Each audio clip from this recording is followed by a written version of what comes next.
السلام علیکم ورحمۃ اللہ وبرکاتہ۔ الحمدللہ رب العالمین والصلاة والسلام علی اشرف الانبیاء والمرسلین نبینا محمد وعلی آلہ وصحبہ اجمعین، اما بعد۔ میرے عزیز دوستوں اور بھائیوں اور میری اسلامی خواتین و حضرات، اللہ تبارک و تعالیٰ کی توفیق سے میں ایک صحیح حدیث آپ تک جمعے کے نماز کی فضیلت کے تعلق سے پہنچانے کی کوشش کر رہا ہوں، تاکہ آپ حضرات اس حدیث کو جان لینے کے بعد، سن لینے کے بعد اس پر عمل کرنے کی کوشش کریں، اور عمل کا اجر و ثواب بہت ہی زیادہ ہے۔ تو آئیے ہم دیکھتے ہیں وہ حدیث کس طرح سے ہے۔ اوس بن اوس رضی اللہ تعالیٰ عنہ بیان کرتے ہیں کہ رسول اللہ صلی اللہ علیہ وسلم نے فرمایا، جو شخص جمعہ کے دن خوب اچھی طرح سے غسل کرے، یعنی خوب اچھی طرح سے نہائے، اور پیدل چل کر اول وقت میں، پہلے وقت میں مسجد میں جا کر امام کے قریب تر بیٹھ کر کے اور خوب دھیان لگا کر کے امام کے نصیحت کو، امام کے خطبے کو سنے، اور اس کے درمیان کوئی لغو بات، کوئی فالتو بات نہ زبان سے نہ آنکھوں کے اشارے سے کسی دوسرے کو کرے، تو اسے ہر قدم کے بدلے 1 سال کے روزے اور 1 سال قیام کرنے کا ثواب ملتا ہے۔ کتنی بڑی بات ہے اور کتنی اجر و ثواب کی حامل ہے یہ جمعے کے دن نماز پڑھنے کے تعلق سے اور پیدل جا کر کے خطبہ سننے کے تعلق سے۔ آپ دیکھ سکتے ہیں یہ حدیث مسند احمد کے اندر جلد نمبر 28 صفحہ نمبر 161، جلد نمبر 4 صفحہ نمبر 104، اسی طرح سے حدیث نمبر 16961۔ اس سند میں راوی عبد الرحمن بن یزید بن جابر سے مراد عبد الرحمن بن یزید بن تمیم ہے، اور یہ راوی جو ہے منکر الحدیث ہے، متروک الحدیث ہے، جیسا کہ محدثین نے اس کے اوپر ذرح کی ہے۔ لیکن اس کی مطابقت، اس کی صحیح جگہ پر اس کی مطابقت کسی دوسرے راوی نے کر رکھی ہے اسی کے جگہ پر، جیسا کہ آپ دیکھ سکتے ہیں حسان بن عطیہ ہیں اور بھی دیگر راوی ہیں جو کہ اس کی مطابقت کر رکھی ہے۔ دیکھیے مسند احمد کے اندر جلد نمبر 28 صفحہ نمبر 161، جلد نمبر 4 صفحہ نمبر 104 اور حدیث نمبر 16962 پر اسی طرح سے اور بھی آپ دیکھ سکتے ہیں۔ اور یہ جو مسند احمد کی جو حدیث ہے، اس کی تحقیق شعیب ارناؤت نے کی ہے، اور انہوں نے صحیح مسلم کے شرط پر صحیح الاسناد لکھا ہے کہ اس کی سند صحیح مسلم کے شرط پر صحیح ہے۔ اسی طرح سے مطابعات کے طور پر سنن کبری نسائی کے اندر بھی آپ دیکھ سکتے ہیں جلد نمبر 1 صفحہ نمبر 529 کے اندر حدیث نمبر 17700 پر، اور اس کی بھی سند صحیح ہے۔ اسی طرح سے سنن ترمذی کے اندر حدیث نمبر 496 ہے، سنن نسائی صغرا میں حدیث نمبر 1322، سنن نسائی صغرا کے اندر حدیث نمبر 1382 ہے، 1385 ہے، 1399 ہے۔ اسی طرح سے سنن ابن ماجہ کے اندر حدیث نمبر 1087 ہے، اور سنن ابی داؤد میں حدیث نمبر 345 وغیرہ پر دیکھ سکتے ہیں صحیح سند کے ساتھ۔ تو اس حدیث سے پتہ چلا کہ جو مسلمان مرد جمعہ کے دن اپنی، ایک تو یہ ہے کہ اپنی بیوی سے ہم بستر ہو، اس کے ساتھ جمع کرے، اس کے ساتھ ہم بستری کرے، اس کے ساتھ انٹرکورس کرے، اور پھر جمعے کی نماز سے پہلے خود بھی اچھی طرح سے نہائے، غسل کرے، اور اپنی بیوی کو بھی خوب اچھی طرح سے نہلانے کا موقع دے، یا اسے بھی اچھی طرح سے نہلائے۔ پھر اگر مسجد میں عورتوں کے نماز پڑھنے کا انتظام ہو تو اسے بھی پیدل لے کر کے جائے، یا وہ خود اگر انتظام نہیں ہے تو خود مسجد کے اندر جائے، پیدل جائے،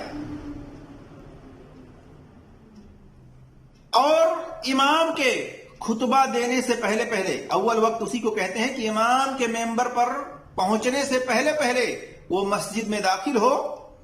اور 2 رکعت تحیۃ المسجد پڑھ کر کے اور امام کے قریب تر ہو کر کے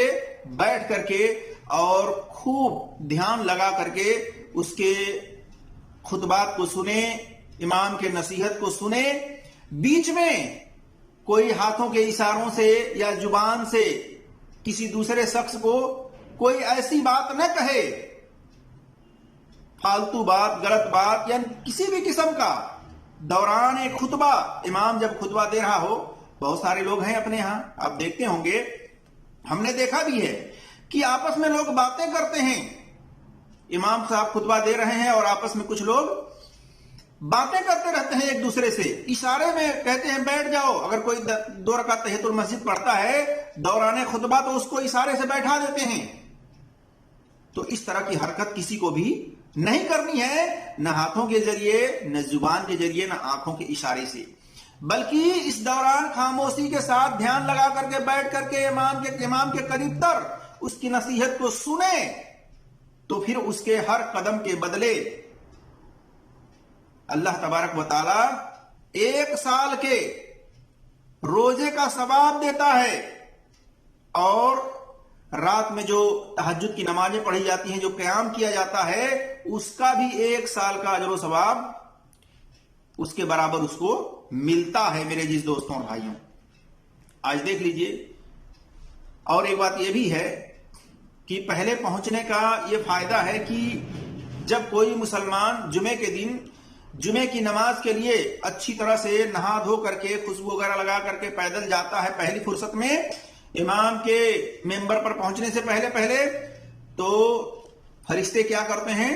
اس کے نام کو اپنے رجسٹر میں نوٹ کرتے ہیں۔ فرشتے دروازوں پر کھڑے رہتے ہیں رجسٹر لے کر کے، دیگر روایتوں کے اندر یہ بھی ہے، جیسا کہ میں آگے حوالہ دوں گا۔ تو فرشتے اس شخص کا نام نوٹ کرتے ہیں جو پہلے مسجد کے اندر داخل ہوتا ہے، اور اس شخص کو جو پہلے پہنچتا ہے اس کو 1 اونٹ کی قربانی، اتنا اجر و ثواب، جتنا 1 اونٹ کی قربانی کا اجر و ثواب ہوتا ہے اتنا اس کو اجر و ثواب ملتا ہے، اس کے نام اعمال میں لکھا جاتا ہے۔ اور اسی طرح سے جو اس سے بھی لیٹ کر کے پہنچتا ہے، امام کے خطبہ دینے سے پہلے کی بات ہو رہی ہے، جو اس کے بعد پہنچتا ہے درجات میں اس طرح سے، تو پھر اس کو 1 دمبے کی قربانی کرنے کا اجر و ثواب جو ہے اس کے برابر اس کو اجر و ثواب ملتا ہے۔ اسی طرح سے اس کے بعد جو ہے مرغی کا ذکر ہے کہ 1 مرغی کے برابر جو ہے اجر و ثواب ملتا ہے، اس کے بعد 1 انڈے کے برابر بھی اس کو اجر و ثواب ملتا ہے۔ تو اس طرح سے درجات ہیں، جو جتنا لیٹ کر کے جائے گا امام کے خطبہ دینے سے پہلے تو اس کو اس طرح کے اس کو اجر و ثواب اس کو ملتا ہے، اس کے نام اعمال میں لکھتے ہیں فرشتے اور اس کا نام اپنے رجسٹروں میں نوٹ کرتے ہیں، جیسا کہ ابو ہریرہ رضی اللہ تعالیٰ عنہ سے یہ حدیث موجود ہے، جیسا کہ صحیح بخاری میں حدیث نمبر 929، 3211، صحیح مسلم میں حدیث نمبر 1986، 1984، سنن نسائی میں حدیث نمبر 865، 1388 اور 1387 اور 1386، سنن ابن ماجہ میں حدیث نمبر 1092 میں آپ دیکھ سکتے ہیں۔ اس حدیث سے پتا چلا کہ جو بھی مسلمان، عورت ہو یا مرد، ایک تو عورتوں کے اوپر تو جمعے کی نماز فرض ہے نہیں، لیکن اگر انتظام ہے مسجدوں کے اندر، اور کرنا بھی چاہیے عورتوں کے لیے انتظام، تو عورت بھی اگر جا رہی ہے تو اس کو بھی اس طرح کے اجر و ثواب حاصل ہوں گے انشاءاللہ تبارک و تعالی۔ لیکن عورتوں کے اوپر جمعے کی نماز فرض نہیں ہے، تو یہ مرد حضرات کے لیے ہے کہ مرد جب جاتے ہیں تو ان کو چاہیے کہ پیدل جائیں، خوب اچھی طرح سے نہا دھو کر کے خوشبو وغیرہ لگا کر کے جائیں، اچھے طرح سے صاف ستھرا لباس پہن کر کے، اور پیدل جائیں اور مسجد کے اندر داخل ہوں امام کے خطبہ دینے سے پہلے اور 2 رکعت تحیۃ المسجد پڑھ کر کے اور امام کے قریب تر بیٹھ کر کے اور خطبہ کو خوب دھیان لگا کر کے سنیں، تو ان کو یہ تمام اجر و ثواب حاصل ہو جائیں گے انشاءاللہ تبارک و تعالی۔ اللہ تبارک و تعالی سے دعا ہے کہ اللہ تبارک و تعالی ہم تمام مسلمانوں کو قرآن اور صحیح حدیث پر عمل کرنے کی توفیق عطا فرمائے، اور ان لوگوں کو اللہ تبارک و تعالی ہدایت عطا فرمائے جو سستی اور کاہلی کے ساتھ کب جاتے ہیں جمعے کی نماز کے لیے، جب امام صاحب نماز کے لیے جماعت کو جب کھڑی کر دیتے ہیں تو اس وقت دوڑتے بھاگتے ہوئے جاتے ہیں تاکہ نماز میں چھوٹ جائے، ایسے لوگ بدنصیب ہیں، ایسے لوگ اجر و ثواب سے محروم لوگ ہیں جو اس طرح سے لیٹ کر کے تاخیر کر کے جاتے ہیں صرف اس لیے کہ وہ نماز 2 رکعت نہ چھوٹ جائے۔ تو انہیں بھی چاہیے کہ اللہ تبارک و تعالیٰ انہیں ہدایت عطا فرمائے، انہیں توفیق دے کہ وہ امام کے جمعے کے دن خطبہ دینے سے پہلے ممبر پر اللہ تبارک و تعالیٰ انہیں توفیق دے کہ وہ مسجد میں داخل ہوں اور جلد سے جلد کوشش کریں اس طرح سے جانے کی۔ آمین یا رب العالمین۔ السلام علیکم ورحمۃ اللہ وبرکاتہ۔